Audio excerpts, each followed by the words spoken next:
सबने गुनहगार को नजरों से जब गिरा दिया, सबने गुनहगारों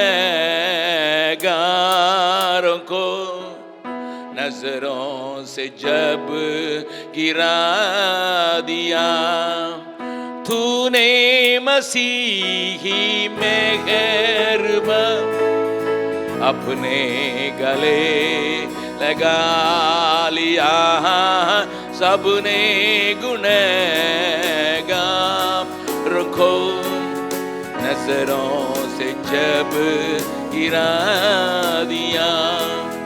देखा गया ना आपसे कि मैं गुनाहों में पड़ा रहूं,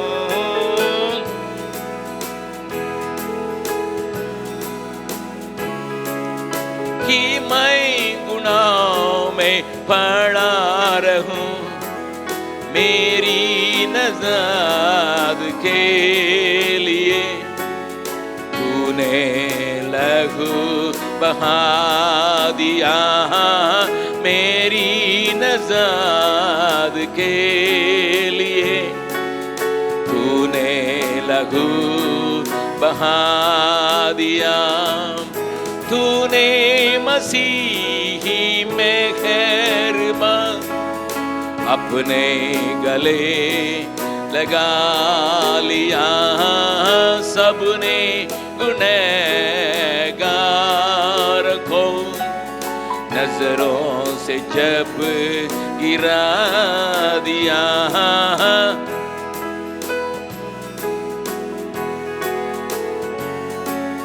नजरों से जब गिरा दिया। आशियाना मुराद की लेके बसाए आपने, आशियाना मुराद की लेके बसाए आपने, सारे गुनाह भी धो दिए, अपने गुनाह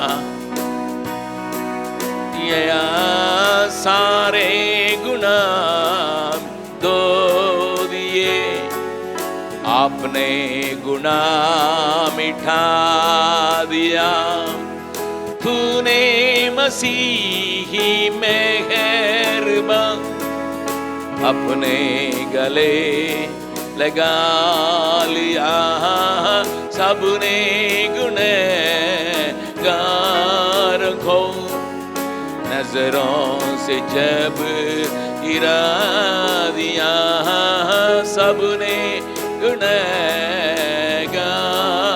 को नजरों से जब गिरा दिया।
मसीह के महान नाम से एक और बार आप सबों को मैं स्वागत करता हूं। ஆண்டவராய் இயேசு கிறிஸ்துவினுடைய பெரிதான நாமத்தினாலே இன்னொரு முறையாக உங்களை நான் வரவேற்கிறேன். और परमेश्वर के अनुग्रह से हम लगातार अय्यूब के किताब को अध्ययन कर रहे हैं தேவ கிருபையினாலே தொடர்ந்து நாம் யோபுவின் சரித்திரத்தை தியானித்து வருகிறோம். और आज हम अय्यूब के 5वां अध्याय को हम अध्ययन करेंगे இன்றைக்கு நாம் யோபுவின் சரித்திரம் 5வது அத்தியாயத்தை தியானிக்கலாம். और उसे हम इस शीर्षक के तले हम अध्ययन करने जा रहे हैं। அதை நாம் இந்த தலைப்பின் கீழ் தியானிக்க போகிறோம். When someone is in misery, जब कोई संकट में हो। ஒருவன் துன்பத்தில் இருக்கும்போது, और जैसे हम जानते हैं अय्यूब के जीवन में लगातार आई संकट और पीड़ा के उस परिस्थिति को हमने पढ़ा। நாம் அறிந்திருக்கிறபடி யோபுவின் வாழ்க்கையிலே தொடர்ந்து வந்த வேதனைகள் கஷ்டங்களை குறித்ததான நிலைமையை நாம் வாசித்தோம். और उसके पहले 7 दिनों तक उसके 3 दोस्त अय्यूब के साथ वे रहे। அதோடு கூட பார்க்கிறோம் 7 நாட்கள் வரைக்கும் யோபுவினுடைய 3 நண்பர்கள் யோபுவோடு கூட இருந்தார்கள். और 4 अध्याय में से एलिपज उसका एक जो मित्र उनसे अय्यूब से बातें करने को शुरू करता है। 4ஆம் அத்தியாயத்திலிருந்து பார்க்கிறோம் எலிப்பாஸ் அதாவது யோபுவினுடைய நண்பர்களில் ஒருவன் யோபுவோடு கூட பேச ஆரம்பிக்கிறான். और इस 5वां अध्याय में भी वो अपनी बातों को जारी रख रहा है। 5வது அத்தியாயத்திலும் கூட அவன் தன்னுடைய காரியத்தை தொடர்ந்து யோபுவோடு கூட பேசுகிறான். और जैसे मैंने कल एक बात को कहा था उसको मैं आपको याद दिलाने के लिए चाहूंगा। நான் நேற்றுக்கு சொன்ன ஒரு காரியத்தை உங்களுக்கு ஞாபகப்படுத்த விரும்புகிறேன். जरूर अय्यूब के दोस्तों में से कई लोगों की बातें अच्छी हमें दिखाई पड़ती हैं। உண்மையிலேயே யோபுவுடைய நண்பர்களுடைய காரியங்கள் அல்லது பேச்சுக்களிலே अनेक காரியங்கள் நமக்கு நன்றாய் தோன்றுகிறது. एक अच्छे सच्चाई और आम सिद्धांत जरूर प्रकट होता है। அதிலே ஒரு உண்மைத்தனமும் அதோடு கூட பொதுவான கோட்பாடுகளும் வெளிப்படுகின்றன. लेकिन उसके बावजूद वे अय्यूब के स्थिति को अय्यूब की बातों को नहीं पहचानने के कारण वे सही सलाह नहीं दे पाते हैं। அப்படி இருந்த பின்பும் கூட அவர்கள் யோபுவின் முழு அல்லது உண்மை நிலைமையை அறியாமல் இருந்ததினாலே சரியான ஆலோசனையை கொடுக்க தவறினார்கள். और इस अध्याय को शुरू करते वक्त में एक वचन को मैं आपके सामने में रखना चाहूंगा। இந்த அதிகாரத்தை ஆரம்பிக்கிற வேளையிலே ஒரு வசனத்தை உங்கள் மத்தியிலே நான் கொண்டு வருவேன். उस 5 अध्याय का 11 वचन को देखिएगा। 5ஆம் அதிகாரத்தினுடைய 11ஆம் வசனத்தை பாருங்கள். इसी रीति से वह नम्र लोगों को ऊंचे स्थान पर बिठाता है और शोक का पहरावा पहने हुए लोग ऊंचे पर पहुंचकर बचते हैं।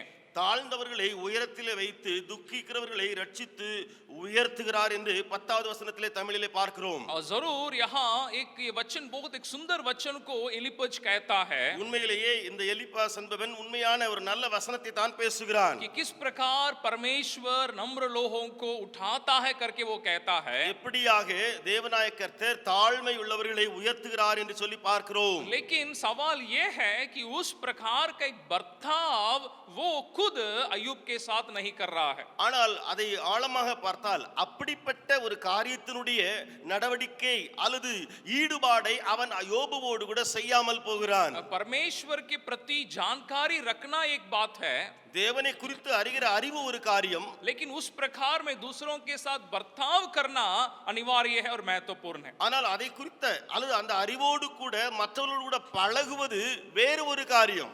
और आज हम जैसे मैंने कहा उस मिस्री के उस शब्द को मैं इस्तेमाल करने जा रहा हूं। நான் இன்றைக்கு சொன்னது போல அந்த मिस्री அந்த துன்பம் என்ற அந்த ஒரு வார்த்தையை குறித்து நான் பேச விரும்புகிறேன். और उस मिस्री या संकट में इंग्लिश में 6 अक्षर पाए जाती हैं और 6 प्रकार की बातों को आपके दिए हुए कागज में पा सकते हैं। இந்த மிஸ்ரி அல்லது சங்கட் என்ற அந்த ஆங்கில வார்த்தையிலே 6 எழுத்துக்கள் காணப்படுகின்றன. அதன் அடிப்படையில் தியானிக்க போகிறோம். जरूर एक दो बात के ऊपर मैं आज प्रकाश डालूंगा।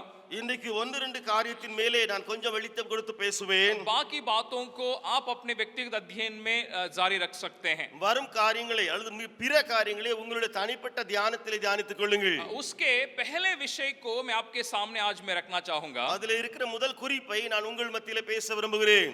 Misunderstand not their spirituality and their faithfulness to God, उनकी आत्मिकता और परमेश्वर के प्रति उनकी वफादारी को गलत ना समझें। அவர்களின் ஆவிக்குரிய தன்மையையும் தேவனிடத்தில் அவர்களுடைய உண்மையையும் தவறாக புரிந்து கொள்ளாதீர்கள். इसके इस 5 अध्याय के पहले 2 वचन को आप देखिएगा।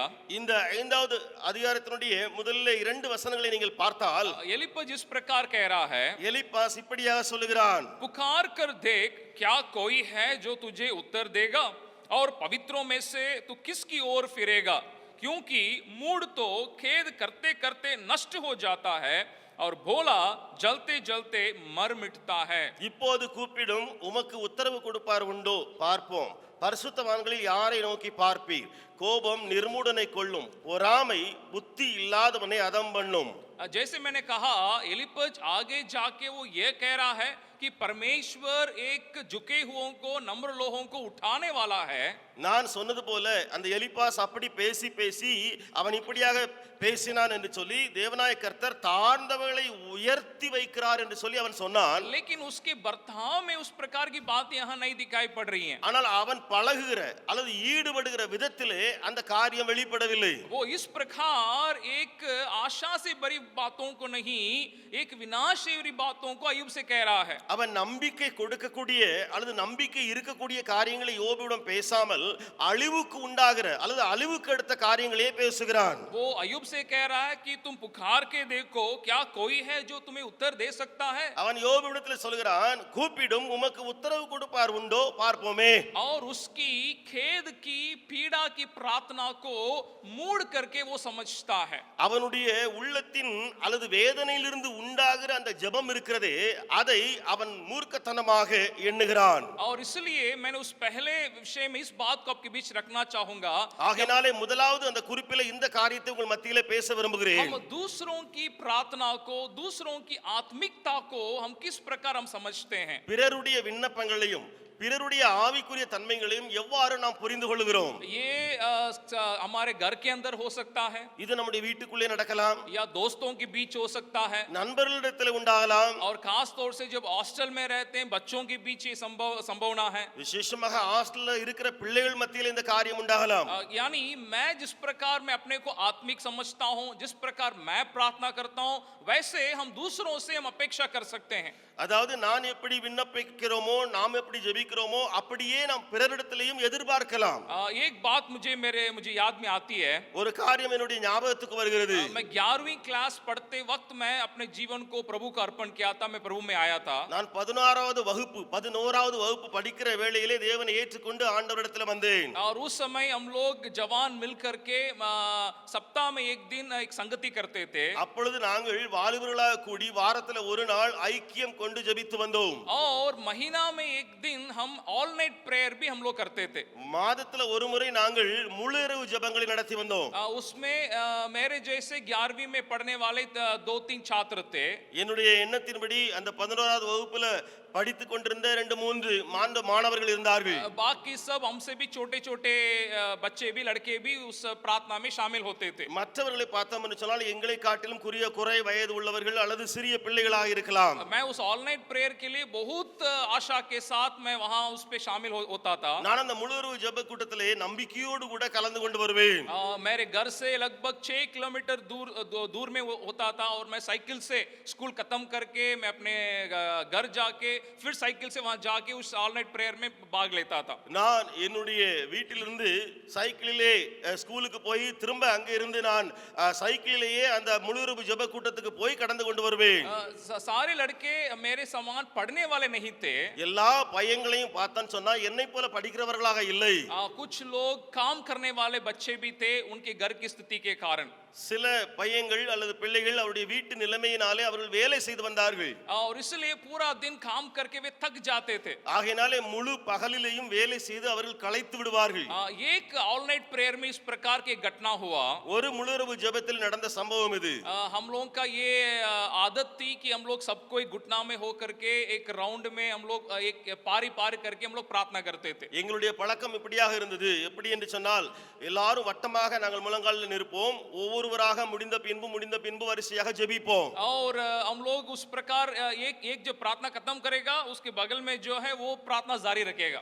ஒருவன் ஜெபித்து முடித்த பின்பு பக்கத்துல இருக்கிறவன் என்ன செய்வான்? ஜெபத்தை ஆரம்பிப்பான். हम लोग नए थे प्रभु में, कोई वहां अगुवाई करने वाला कोई नहीं था। நாங்கள் புதியவர்களாக இருந்ததினாலே எங்களை நடத்துகிறவர்கள் யாரும் அங்கே கிடையாது. जैसा हमें अगुवाई होता था वैसे हम लोग प्रार्थना करते थे। எங்களுக்கு எப்படி வழிநடத்துதல் ஏற்பட்டதோ அப்படியே நாங்கள் ஜெபித்து வந்தோம். और उस एक ऑल नाइट प्रेयर में हम लोग एक पारी करके प्रार्थना कर रहे हैं। அந்த ஒரு முழு இரவு ஜெபத்து அன்று நாங்கள் ஒருவராக ஜெபித்து வருகிறோம். பார்க்கிறோம். अचानक हम देख रहे हैं हम लोग की पूरा एकदम शांत है, कोई प्रार्थना नहीं कर रहा है। திடீரென்று பார்க்கிறோம் முழுவதும் அமைதி, யாருமே ஜெபிக்காமல் இருக்கிறார்கள். तो सबको हम लोग आंख बंद किए हुए थे, எல்லாரும் கண்களை மூடி இருந்தோம். तो धीरे धीरे करके एक एक अपना आंख खोल के देख रहा है कि क्या हो रहा है।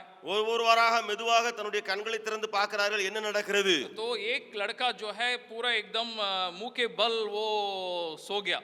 ஒரு பையன் முழுவதுமாக முகங்குப்புற அப்படி தரையில படுத்து தூங்கிட்டான். है ना, इसलिए प्रार्थना में हम लोग कहते थे कि पूरा एकदम घुटना में होना, नहीं तो आप लोग सो जाओगे। ஏனென்றால் நாங்கள் ஜெபத்தில் இப்படியாக சொல்லி வந்தோம், இப்படிலாம் இருக்க கூடாது, நேர் முழங்கால்ல நிக்கணும், இல்லனா நீங்க எல்லாரும் தூங்கிடுவீங்கன்னு சொல்லி வந்தோம் அடிக்கடி. इसलिए उसके बगल वाला लड़का क्या किया, उसको थोड़ा धक्का दिया कि तुम्हारा प्रार्थना करने का पारी आ गया है। ஆகையினாலே பக்கத்துல உள்ள பையன் என்ன செஞ்சிருக்கான், அவனை கொஞ்சம் தட்டி இருக்கான், எழுப்பி இருக்கான். எப்பா நீ ஜெபிக்க வேண்டிய நேரம் வந்திருக்குது. वो तो पूरा एकदम नींद के मुद्रा में वो चला गया। அவன் முழுவதும் தூக்க மயக்கத்திலே போய்விட்டான். वो अचानक उठा திடீரென்று எழும்பினான். और वो ऐसा प्रार्थना करना शुरू कर दिया। அவன் அப்படி ஒரு ஜெபத்தை செய்ய ஆரம்பித்தான். उसको हम लोग बोले तुम प्रार्थना करो, அவர்களை நாங்கள் சொன்னோம் நீ ஜெபம் பண்ணு என்று. और उसने चिल्लाने लगा, அவன் கதற ஆரம்பித்தான். यीशु आप प्रार्थना कीजिए, यीशु प्रार्थना कीजिए। அவன் சொன்னான் இயேசுவே நீர் விண்ணப்பம் பண்ணும், இயேசுவே நீர் ஜெபம் பண்ணும்.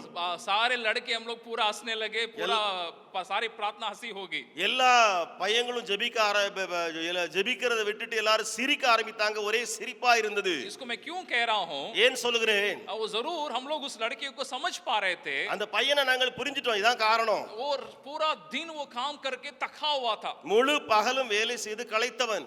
और उस रात इसके बावजूद वो उसकी लालसा थी कि मैं भी ऑल नाइट प्रेयर में मैं शामिल होके मैं प्रार्थना करना चाहता हूँ। அப்படி இருந்து உள் வாஞ்சை என்ன, நானும் முழு ஜெபத்துக்கு போகணும், நானும் ஜெபம் பண்ணணும். अगर उस दिन हम लोग उसको टुकराते या उसको हम लोग ये बोलते कि इस प्रकार तुम नहीं करना, तो आगे वो नहीं आता प्रार्थना में। ஒருவேளை அந்த நாளில என்ன இப்படி பண்ணிட்ட, இப்படிலாம் ஜெபம் பண்ண கூடாது என்று சொல்லி கொஞ்சம் கோபமா நாங்க பேசி இருந்தோம்னு சொன்னா தொடர்ந்து ஜெபத்துக்கு வந்திருக்க மாட்டான். और उस समय के हमारे प्रेयर सेल या उस ऑल नाइट प्रेयर में जो हमारे साथ लड़के थे, वे सबके सब जो भी वे करें आज वे सेवा जरूर प्रभु के लिए कर रहे हैं। அந்த முழு ஜெபத்துல கலந்து கொண்ட பையன்களை இன்றைய நிலைமையை பார்த்தோம் என்று சொன்னால் அவர்கள் ஏதோ ஒரு விதத்திலே ஊழியத்திலேயே இருந்து கொண்டிருக்கிறார்கள். मैं यहाँ पे मैं उसी बात के ऊपर मैं जोर देना चाहता हूँ நான் அந்த காரியத்திலேயே இங்கே கொஞ்சம் அழுத்தம் கொடுக்க விரும்புகிறேன். कि हम दूसरों की आत्मिकता को, दूसरों की प्रार्थनाओं को हम तुच्छ न जाने। நாம் பிறருடைய விண்ணப்பம் அல்லது பிறருடைய ஆவிக்குரிய தன்மையை அற்பமா எண்ணாதிருப்போமாக.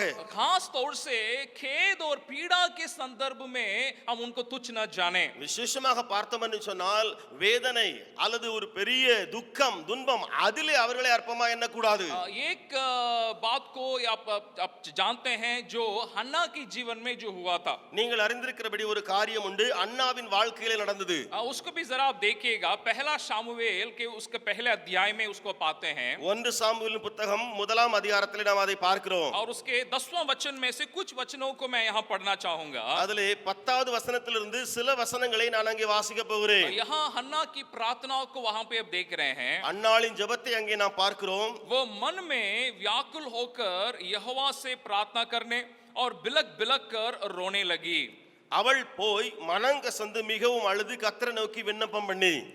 और 12 वचन को मैं पढ़ रहा हूँ। 12ஆம் வசனத்தை நான் வாசிக்கிறேன். जब वो यहोवा के सामने ऐसी प्रार्थना कर रही थी, तब एली उसके मुंह की ओर ताक रहा था। அவள் கர்த்தருடைய சந்நிதியில் வெகுநேர விண்ணப்பம் பண்ணுகிறதை கண்டபோது ஏலி அவள் வாயை கவனித்துக் கொண்டிருந்தான். हन्ना मन ही मन कह रही थी, उसके ओंठ तो हिलते थे परंतु उसका शब्द ना सुन पड़ता था, इसलिए एली ने समझा कि वो नशे में है। அன்னாள் தன் இருதயத்திலே பேசினாள், அவளுடைய உதடுகள் மாத்திரம் அசைந்தது, அவள் சத்தமோ கேட்கப்படவில்லை. ஆகையால் அவள் வெறித்திருக்கிறாள் என்று ஏலி நினைத்தான். तब एली ने उससे कहा, तू कब तक नशे में रहेगी, अपना नशा उतार।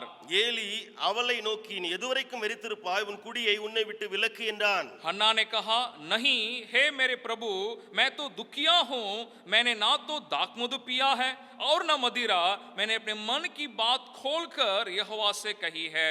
அதற்கு அன்னாள் பிரதித்தரமாக அப்படியல்ல என் ஆண்டவனே, நான் மனக்லேசமுள்ள ஸ்திரீ, நான் திராட்சரசமாகிலும் மதுவாகிலும் குடிக்கவில்லை, நான் கர்த்தருடைய சந்நிதியில் என் இருதயத்தை ஊற்றிவிட்டேன். अपनी दासी को ओची स्त्री न जान, जो कुछ मैंने अब तक कहा है वो बहुत ही शोकित होने और चिढ़ाए जाने के कारण कहा है। உம்முடைய அடியாளை பேலியாளின் மகளாக எண்ணாதேயும், மிகுதியான விசாரத்தினாலும் கிளேசத்தினாலும் இந்நேரமட்டு விண்ணப்பம் பண்ணினேன் என்றாள். एली ने कहा, कुशल से चले जा, इस्राएल इस्राएल का परमेश्वर तुझे मन चाहा वर दे। அதற்கு ஏலி சமாதானத்துடனே போ, நீ இஸ்ரவேலின் தேவனிடத்தில் கேட்ட உன் விண்ணப்பத்தின்படி அவர் உனக்கு கட்டளையிடுவாராக என்றான். यहाँ एक शोकित स्त्री की प्रार्थना को हम देख रहे हैं இங்கே மன கிளேசமுள்ள ஸ்திரீனுடைய விண்ணப்பத்தை நாம் பார்க்கிறோம். और वहाँ याजक होने के बावजूद एली उसकी प्रार्थना को समझ नहीं पा रहा है, उसकी चरित्रों को समझ नहीं पा रहा है। ஏலி ஆசாரியனா இருந்த பின்பும் கூட அவளுடைய ஜெபத்தை புரியாமலும் அவளுக்குள்ளே இருக்கிற மன காரியங்களை அறியாமலும் போகிறான். लेकिन वो जब अपने बातों को पेश करती है, समझाती है, एली समझ जाता है। ஆனால் அவள் தன்னுடைய இருதயத்தின் நிலைமையை ஏலியிடத்தில் விளக்கின போதோ ஏலி புரிந்து கொண்டு விட்டான். यानी जब तक हम किसी के जीवन में जो बातें घट रही हैं, गुजर रही हैं, उसको हम जब तक ना जाने तब तक हम उनकी बातों को नहीं पहचान सकते। நாம் ஒருவருடைய வாழ்க்கையிலே உள்ள உண்மையான சோக சம்பவங்கள், துன்பமான காரியங்களை எதுவரைக்கும் அறியாமல் இருக்கிறோமோ அதுவரைக்கும் அவரை புரிய முடியாது. इसलिए परमेश्वर में सहायता करें कि हम दूसरों को, हम किसी भी बात में हम उनको तुच्छ न जाने। ஆகையினாலே பிறரை எந்த ஒரு விஷயத்திலேயும் அற்பமாய் நாம் எண்ணக்கூடாது. और दूसरी एक बात को भी आपके बीच में रख के मैं अंत करना चाहूंगा। இரண்டாவது ஒரு காரியத்தையும் நான் உங்கள் மத்தியில் வைத்து முடிக்க விரும்புகிறேன். और इसके दूसरे विषय को अगर आप देखेंगे, இந்த காரியத்தினுடைய இரண்டாவது குறிப்பை நீங்கள் பார்த்தால், imagine not and conclude not that their misery is because they have sinned and that their misery is God's discipline. कल्पना ना करें और यह निष्कर्ष ना निकालें कि उनका दुख इसलिए है क्योंकि उन्होंने पाप किया है और उनका दुख परमेश्वर का अनुशासन है। அவர்கள் பாவம் செய்ததினால் துன்பப்படுகிறார்கள் என்றும் அவர்களின் துன்பம் தேவனுடைய சிட்சை என்றும் கற்பனையாய் முடிவு செய்து விடாதீர்கள். यहाँ जरूर आप इन वचनों को अगर आप देखेंगे, 17 वचन से अगर आप देखेंगे, ஒருவேளை இந்த அத்தியாயத்தினுடைய 17ஆம் வசனத்திலிருந்து நீங்கள் பார்த்தால் एक अच्छी बात को एलिपज कह रहा है ஒரு நல்ல விஷயத்தை எலிப்பாஸ் பேசுகிறான். कि किस प्रकार परमेश्वर ताड़ना देता है और किस प्रकार जो उस ताड़ने को मानने वाले को परमेश्वर पुनर्स्थापन करता है। எப்படியாக தேவனாய கர்த்தர் ஒரு மனிதனை சிட்சிக்கிறார், சிட்சையை ஒரு மனிதன் ஏற்றுக்கொள்ளுகிற வேளையிலே எப்படியாக தேவனாய கர்த்தர் அவனை உயர்த்துகிறார் என்ற விஷயத்தை मैं पूरी तौर से परमेश्वर की ताड़ना को मानता हूं, நான் முழுவதுமாக தேவனுடைய சிட்சையை நம்புகிறவன். क्योंकि परमेश्वर का वचन हमें परमेश्वर की ताड़ना के बारे में कई बातों को हमें, सच्चाई को हमें शिक्षा देती है। ஏனென்றால் வேத வசனம் இருக்கிறதே தேவனுடைய சிட்சையை குறித்து अनेक இடங்களிலே தெளிவான படிப்பினையை நமக்கு தருகிறது. लेकिन यहाँ अय्यूब के जीवन में, अय्यूब के संदर्भ में जो बातों को परमेश्वर ने होने दिया, वो अय्यूब को ताड़ना देने के लिए परमेश्वर ने होने नहीं दिया। இங்கே பார்க்கிறோம் யோபுவுடைய வாழ்க்கையில என்னென்ன துக்கங்களோ துன்பங்களோ கஷ்டங்களோ வந்ததோ அது சிட்சையின் வடிவமாக தேவன் அவனுடைய வாழ்க்கையில அனுமதிக்கவில்லை. परमेश्वर की सच्चाई के बारे में एक जानकारी एलिपज को जरूर था। உண்மையிலேயே தேவனை குறித்த அல்லது தேவனுடைய அந்த சத்தியத்தை குறித்ததான அறிவை எலிப்பாஸ் பெற்றிருந்தான். लेकिन उस व्यक्ति अय्यूब के जीवन को वो परख नहीं सका। ஆனால் அதே மனிதன் யோபுவினுடைய வாழ்க்கையை சோதித்தறியாமல் போனான். लेकिन उसके साथ अगर वो वही उसी पर वो अगर वो रुक जाता तो भला रहता। ஒருவேளை அவன் அங்கேயே நின்று பேச்சை நிறுத்தி இருந்தால் நன்மையா இருந்திருக்கும். क्योंकि 18 और 21 पद को मैं यहाँ दिखाना चाहूंगा। ஏனென்றால் 18ஆம் 19ஆவது வசனத்தை நான் இங்கே காண்பிக்க போகிறேன். 18 पद को देखिए। 18ஆம் வசனத்தை பாருங்கள். क्योंकि वही घायल करता और वही पट्टी भी बांधता है, वही मारता है और वही अपने हाथों से चंगा भी करता है। அவர் காயப்படுத்தி காயம் கட்டுகிறார், அவர் அடிக்கிறார், அவருடைய கை ஆற்றுகிறது. जरूर परमेश्वर इस बात को हमारे जीवन में करता है। உண்மையிலேயே தேவனே இந்த காரியத்தை நம்முடைய வாழ்க்கையில செய்கிறார். 21 पद को अभी देखिए। 21ஆம் வசனத்தை இப்பொழுது பாருங்கள். तू वचन रूपी कोड़े से बचा रहेगा। நீ நாவின் சவுக்குக்கு மறைக்கப்படுவீர். यहाँ मैं किस प्रकार की बात को मैं यहाँ पे दिखाना चाह रहा हूँ। நான் எந்த ஒரு காரியத்தை இங்கே விளக்க விரும்புகிறேன் என்றால் एलिपज कह रहा है कि जब परमेश्वर ताड़ना देता है उस समय वो खुद वो मारता है और उसको घायल करके उसको बांधता भी है। எலிப்பாஸ் என்ன சொல்லுகிறான் அல்லது என்ன சொன்னான்? தேவன் காயப்படுத்தி காயம் கட்டுகிறார், அவர் அடிக்கிறார், அவருடைய கையை ஆற்றுகிறது. और उसके एक उदाहरण में 21 पद में वो कहता है कि जैसे वचन में देखे वचन रूपी कोड़े से बचाना। ஆனால் அதனுடைய உதாரணமாக அவன் என்ன எடுத்து பேசுகிறான்? 21ஆவது வசனத்திலே நாவிலிருந்து அந்த வார்த்தைகளாகிய சவுக்கு இருக்கிறதே அதற்கு நீர் மறைக்கப்படுவே. एलिपज क्या कर रहा है? எலிப்பேஸ் என்ன செய்கிறான்? वो अपने अपने मुंह के शब्दों से ऐसे बातों को वो कह रहा है जैसे उसने यहाँ वचन में पेश किया उसके एकदम विपरीत. அவன் தன்னுடைய வாயினாலே பேசுகிற வார்த்தைகளை பாருங்கள். அவனாக சொன்ன அந்த வார்த்தைக்கு மாறாக அது இருக்கிறது, எதிர்மாறாக இருக்கிறது. या नहीं तो मैं इस प्रकार समझता हूँ, அல்லது இப்படியாக நான் புரிந்து கொள்கிறேன், जरूर तुम परमेश्वर के ताड़ना के अयूब तुम योग्य है, யோபுவே நீ தேவனுடைய சிட்சைக்கு பாத்திரவான் தான். और परमेश्वर मुझे इस्तेमाल कर रहा है ताकि मैं तुम्हें उस ताड़ना दूं.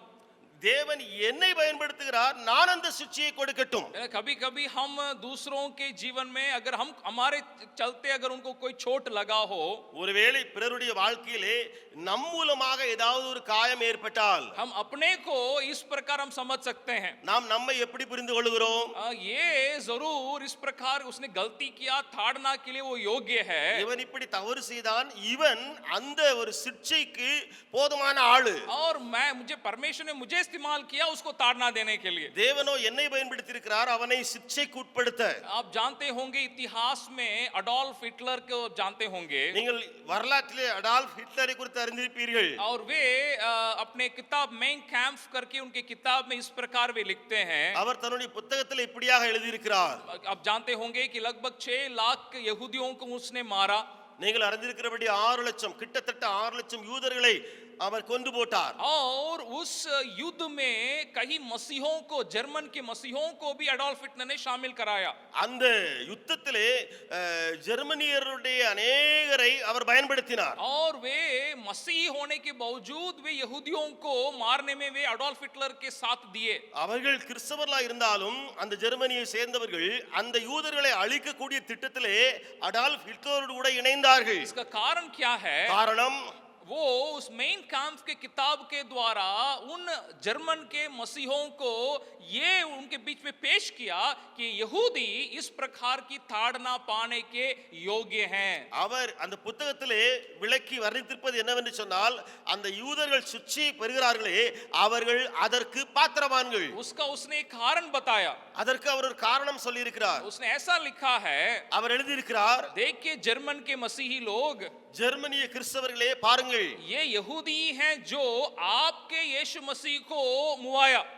இந்த யூதன் தான் உங்க இயேசு கிறிஸ்துவை கொண்டு போட்டவன். इसलिए उनको इस प्रकार की ताड़ना पाने के वे योग्य हैं. ஆகையினாலே இவர்கள் இப்படிப்பட்ட சிட்சையை பெறுவதற்கு தகுதியுள்ளவர்கள். इसलिए आप मेरे इस संग्राम में मेरे साथ मिल जाइए ताकि हम इस यहूदी को हम खत्म कर सके. ஆகையினால இந்த சங்கராமத்திலே என்னோடு கூட இணைந்து கொள்ளுங்கள் அந்த யூதர்களை அழிக்கும் திட்டத்திலே. तो यहाँ एलिपज भी उसी प्रकार की बात को कर रहा है. எலிப்பாசும் அப்படியே இங்கு செய்கிறான். वो ये सोच रहा है कि अय्यूब परमेश्वर की ताड़ना पाने का योग्य है. அவன் நினைக்கிறான் யோபு தேவனிடத்திலிருந்து சிட்சையை பெற அவனுக்கு போதுமானவைகள் உண்டு. इसलिए मैं अपने मुंह के द्वारा मैं उसको जो भी मैं कहूं वो भला है.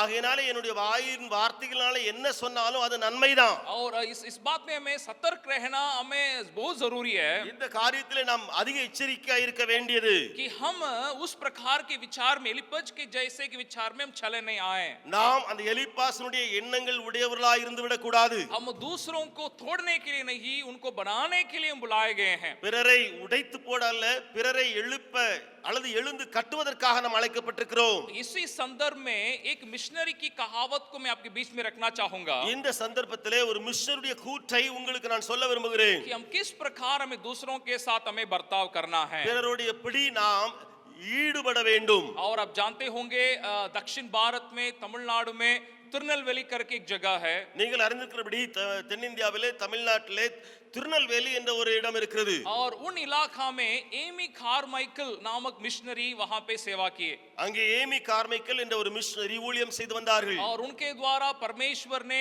देवदासी बच्चियों को बचाने के लिए, उनको जीवन बनाने के लिए परमेश्वर को इस्तेमाल किया था. அவர்கள் மூலமாக அந்த தேவதாசிகள் அழைக்கப்படுகிற அவருடைய பிள்ளைகளை அவர்கள் அழைத்து வந்து அவர்களுக்கு சேவை செய்யும்படியான ஒரு ஊழியத்தை தேவன் அவர்களுக்கு கொடுத்தார். उसके अलावा कई लोगों के जीवन को बनाने के लिए उनको परमेश्वर ने इस्तेमाल किया. இதையும் தாண்டி अनेகருடைய வாழ்க்கையை எழுப்பி கட்டுவதற்கு கர்த்தர் உதவி செய்தார். वे बारंबार अपने लेखों में, अपने गीतों में एक बात के ऊपर एमी कार्माइकल जोर देती थी. அவர்கள் தங்களுடைய புத்தகங்களாக இருக்கட்டும் அல்லது தன்னுடைய பாடலாக இருக்கட்டும் ஒரு காரியத்தை அழுத்தி அழுத்தி பேசி எழுதுவார்கள். परमेश्वर का प्रेम, कलवरी का प्रेम करके उसके ऊपर जोर देती है. கல்வாரியின் அன்பு, தேவ அன்பு என்பதை குறித்து அவர்கள் விளக்குவார்கள். वो ये कहती है अगर उस कलवरी का प्रेम मेरे अंदर अगर नहीं रहता, उससे मैं प्रभावित नहीं होती, मेरा सेवा व्यर्थ है. அந்த கல்வாரி அன்பினாலே நான் இழுக்கப்படாவிட்டால், அது என்னை உந்தி தள்ளாவிட்டால் நான் இந்த சேவை செய்திருக்க முடியாது.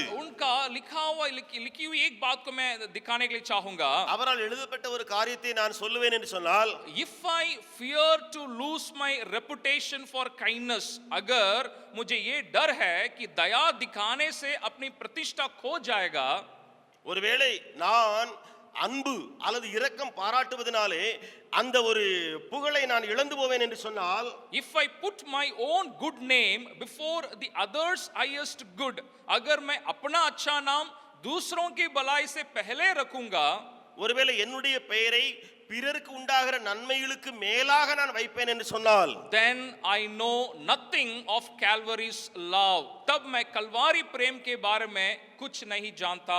அப்பொழுது அதனுடைய விளைவு அல்லது அதனுடைய காரியம் என்ன? நான் கல்வாரி அன்பை குறித்து ஒன்றும் அறியாதவளாய் இருக்கிறேன். यानी उनका कहना क्या है? அவர் சொல்வதின் அர்த்தம் என்ன? अगर मैं दूसरों को दया दिखाने से मेरा अगर रेपुटेशन मेरा चला जाएगा करके मैं सोचता, मेरे अंदर कलवारी का प्रेम नहीं है. நான் பிறருக்கு தயவு அல்லது அன்பு பாராட்டுவதனாலே என்னுடைய ரெப்புடேஷன், என்னுடைய புகழ், என்னுடைய மானம் எல்லாம் போயிருமே என்று நினைத்தால் நான் தேவனுடைய அந்த காரியத்துக்கு கல்வாரியின் அன்புக்கு பாத்திரமானாக இல்லை. या दूसरों के भलाई से ज्यादा मैं अपने नाम को बचा के रखने को अगर मैं उसी को मैं पहला जगह दूंगा, मेरे अंदर कलवरी का प्रेम नहीं है करके वो कहती हैं. அல்லது பிறருடைய நன்மைகள், பிறருக்கு வரக்கூடிய நன்மைகள் அவைகளுக்கு மேலாக என் பேரனை வைப்பேன்னு சொன்னா கல்வாரியின் அன்புக்கு அங்கே எனக்கு இடமில்லை. परमेश्वर में सहायता करें ताकि हम उस प्रेम से, हम कलवरी प्रेम से प्रभावित होकर दूसरों के साथ हम बर्ताव करें. தேவன் நமக்கு உதவுவாராக. அந்த கல்வாரியின் அன்பினாலே